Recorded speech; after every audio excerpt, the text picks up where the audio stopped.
마태복음 18장 10절에서 20절 말씀입니다. 10절 이 작은 사람들 가운데 한 명이라도 업신여기지 않도록 조심하라. 내가 너희에게 말한다. 하늘에서 그들의 천사들이 하늘에 계신 내 아버지의 얼굴을 항상 뵙고 있다. 예수를 믿는 작은 자들은 결코 작은 자들이 아닙니다. 그 작은 자들을 향한 하나님의 지극히 큰 관심 때문이지요. 예수님의 말씀대로 철저히 전환이 이루어진 제자는 어린아이와 같은 작은 자들 중 하나가 되어 있어야 하지요. 그런데도 이 작은 자들 중 하나를 업신여기는 것은 아직도 하나님 나라의 원리를 제대로 깨닫지 못했음을 말해줍니다. 이는 하나님 아버지의 뜻과 일치하지 않지요. 비록 세상에서는 미약하게 보이는 존재일지라도 하나님의 백성은 하나님의 개별적인 관심을 받고 있는 존재입니다. 한 사람 한 사람을 섬기는 천사들이 있다는 사실은 하나님의 자녀의 권세가 결코 업신여김을 받을 수 없음을 말해줍니다. 또 다른 사람에게 행한 지극히 사소한 일도 하나님께 모두 알려진다는 사실을 보여줍니다. 나 자신이 하나님의 이런 큰 관심을 받고 있는 존재라는 것을 느끼기 원합니다. 12절 너희는 어떻게 생각하느냐? 양 100마리를 가진 사람이 있는데 그 가운데 한 마리가 길을 잃었다고 하면 그가 99마리를 산에 두고 가서 길 잃은 그 양을 찾아다니지 않겠느냐? 길을 잃었다는 단어는 방향을 찾지 못하고 이리저리 헤매는 모습을 나타내는 단어입니다. 본문에서는 수동형으로 쓰여서 미혹당해서 진리로부터 벗어나 죄에 빠지게 된 상황을 말하죠. 목자는 100마리 양 중에 한 마리가 없다는 사실을 즉각적으로 압니다. 그래서 그 양을 찾으러 나갑니다.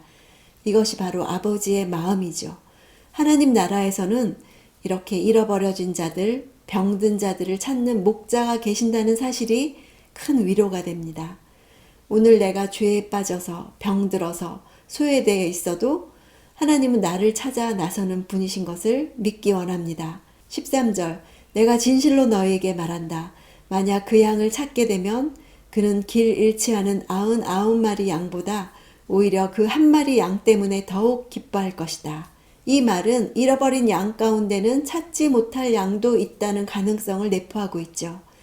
잃어버린 양이 자신을 찾는 주인의 애절한 음성을 외면하고 끝끝내 제 고집대로 행동할 때 그렇죠.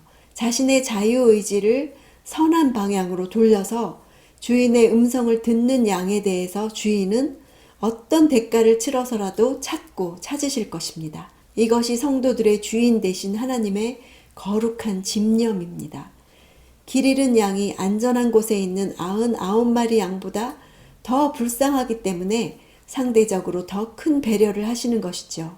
찾는 수고의 노력이 크면 클수록 그만큼 찾은 기쁨도 크다는 뜻으로 하신 말씀입니다. 14절 이와 같이 이 어린아이 중 한 명이라도 잃는 것은 하늘에 계신 너희 아버지의 뜻이 아니다. 하나님의 뜻은 믿음의 길에서 벗어난 성도들을 찾아 나서는 것입니다. 이제 제자 개개인이 길을 잃은 양에 대한 하늘 아버지의 관심을 어떻게 본받을 수 있는가에 대한 교훈을 주십니다. 15절 만일 내 형제가 내게 죄를 짓거든 가서 단둘이 있는 자리에서 잘못을 지적해 주어라.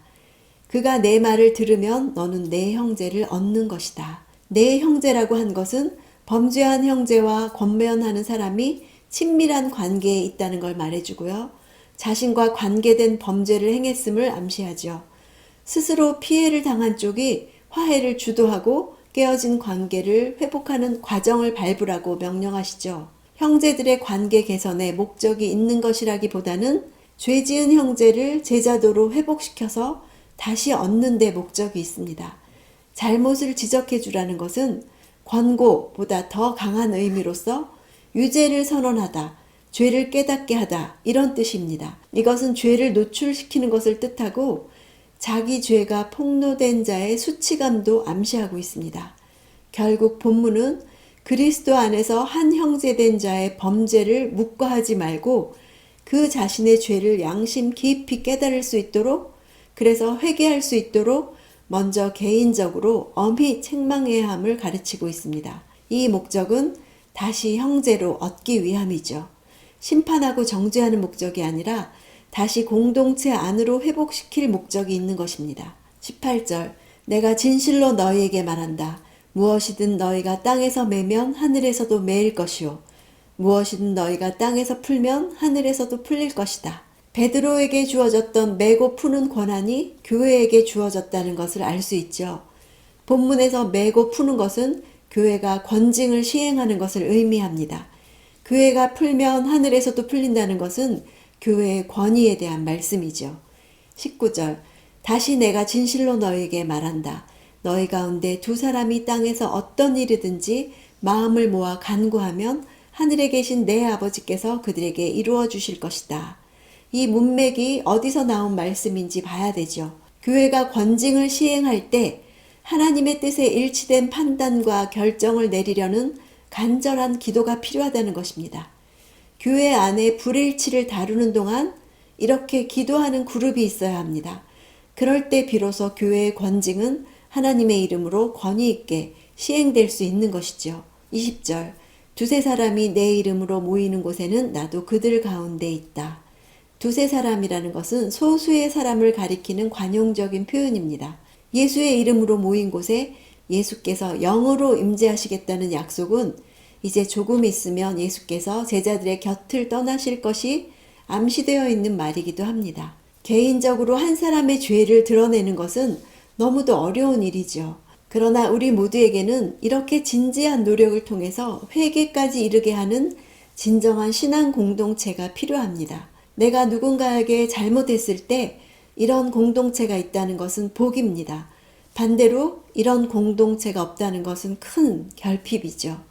나의 죄가 드러나 회복하기까지 인내해주고 회개에 이르도록 이끌어주는 공동체를 위해서 기도하는 시간 되기를 원합니다.